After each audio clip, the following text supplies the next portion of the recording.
But now, having said all that, let's talk about number 2 for style, which is the individual decisions that you make within the page, okay?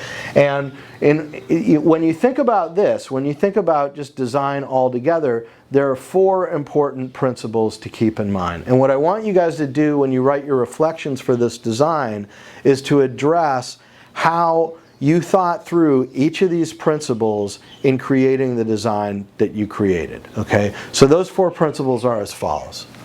1, balance. 2, contrast. 3, rhythm.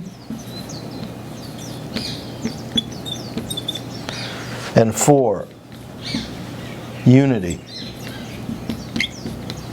Okay, now, how do all these go together? Well, let me show you. So what I'm going to draw here, hopefully will illustrate how deeply interconnected these 4 principles are.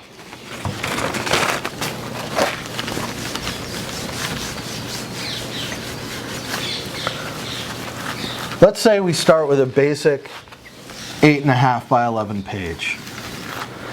Okay, so I've drawn basically an 8.5 by 11 piece of paper here. Okay, and the first thing that we're going to think about is, let's say we want to drop in a photo. Okay, now this photo is going to be the dominant image or the primary element of our design. Okay, so let's call it primary element.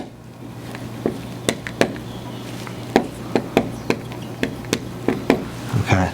Now, let's say we just drop a big old photo right here. Now, if you remember, my 4 principles of design are first, balance,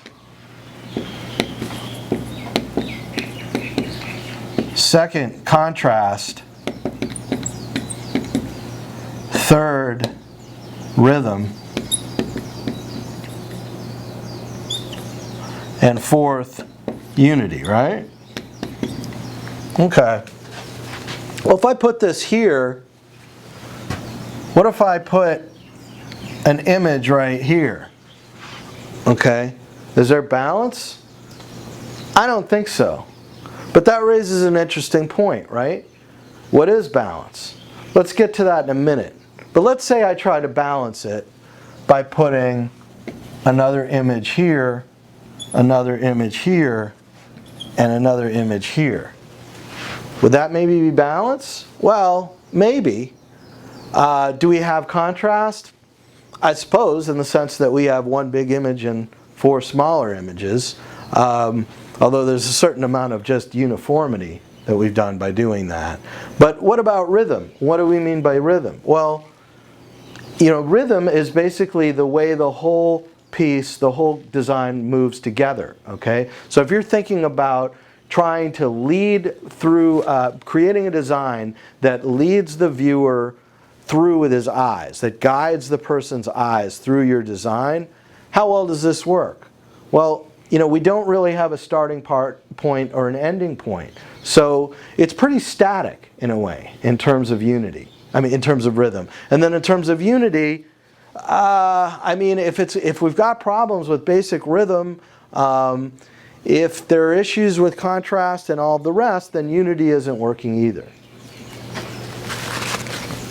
So let's see if we can do better. First of all, what do we mean by balance?